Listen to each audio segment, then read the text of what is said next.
Welcome back. On Wednesday, we learned that a Coast Guard lieutenant and a white nationalist had stockpiled a huge cache of weapons with a very specific intent: to kill as many Democratic politicians, journalists, and, quote, leftists in general, unquote, as he could.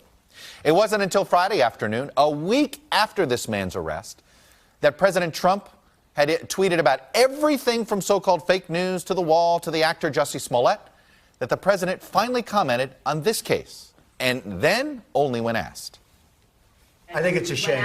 Yeah, I think it's a very sad thing when a thing like that happens, and I've expressed that, but I'm actually getting a very complete briefing in about 2 hours. Do you think that you bear any responsibility for moderating your language when it comes to that? No, I don't. I think my language is very nice.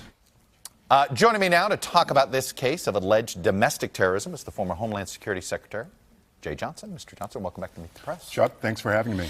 So, the most unusual aspect about this is the fact that it seemed to take 72 hours before the public knew. And maybe you can explain, given that it was a Coast Guard lieutenant, why did it take so long to go public, and why did the government look as if it was almost underplaying this a little bit? Well, first, Chuck, I think it is important to note that the Coast Guard in general is an outstanding military service. I think I know something about the Coast Guard because I was their civilian oversight. I was just going to say, it's part of Homeland Security, not the Pentagon. Correct. In case folks don't realize there's that. There's no deep, dark, violent extremist group residing within the Coast Guard. This individual was truly an exception, and I still am remarkably proud of the work the Coast Guard does. There are various different reasons why an arrest, a criminal investigation, may not come to light right away. I don't have a good explanation for why it took 72 hours. I am glad that the investigators did uncover this individual's writings on his government computer, which in and of itself is remarkable, and the fact that he's been arrested. So that's the good news story here. Hats off to the investigators for uncovering this before anything bad could happen. I guess the question, though, that I immediately have is, how did somebody with this ideology get into the Coast Guard, number one, stay in the Coast Guard, number two, and apparently, if he was doing this stuff at his work computer, how did anybody not notice? Well, first, rightly so. When you enlist in the military, when you go to a military academy, when you go to basic training, we don't ask, what is your political leaning? We don't probe political thoughts.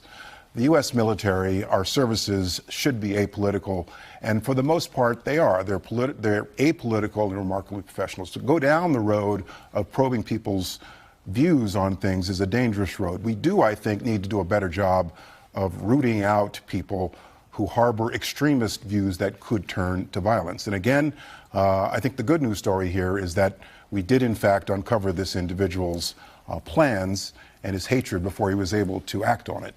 There has been some controversy in the past. The Homeland Security administration that you ran and the one previous to you wanted to identify what was a rise in what they thought was domestic terrorism threats, white nationalism. In fact, let me just show in 2016, DHS had 41 employees and a $21 million budget to counter violent extremism. In 2018, it's 8 employees and the budget's less than $3 million.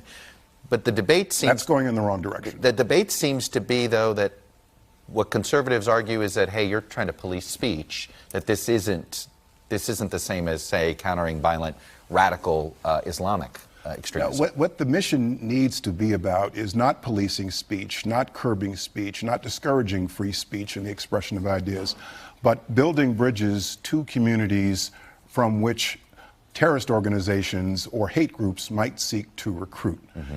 And that was something I spent a lot of time on when I was secretary. It eventually became the centerpiece of my counterterrorism mission, and I was glad that the Congress in 2016 actually funded Homeland Security's efforts to support local organizations in this. For example, a group based in Chicago called Life After Hate, which works with individuals who have left white supremacist groups. And I think that that's something that we need to rededicate ourselves and focus on even more now. You know, there was a troubling New York Times Magazine story about this issue of white nationalism, and it noted this. In 2017, there were 65 incidents totaling 95 deaths. Roughly 60% of these incidents were driven by racist, anti-Muslim, anti-Semitic, anti-government, or other right-wing ideologies. Left-wing ideologies, think radical environmentalism, were responsible for 11 attacks. Muslim extremists committed just 7 attacks. The point is, there seems to be a threat of white nationalism, and law enforcement doesn't know how to tackle it. Is that because of the politics?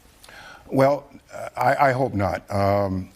Very definitely, there is a rise in the levels of extremist, violent behavior directed not just at people based on race, but I think what's new is directed at people perceived to occupy a certain political ideology. More of an ideology. List. You know, for example, this lieutenant's personal belongings included the list, much like the pipe bomber that was arrested. And that is new. And so without policing speech, without policing thought in a free and open democratic society, traditional law enforcement and through efforts to build bridges in communities needs to continue because this is truly a difficult nut to crack, and the levels of hatred and violence that we see are going up. The ADL points out that anti-Semitism in this country is going up now. And it's got to start at the top, Chuck. You know, leaders lead, and people really do listen to their leaders.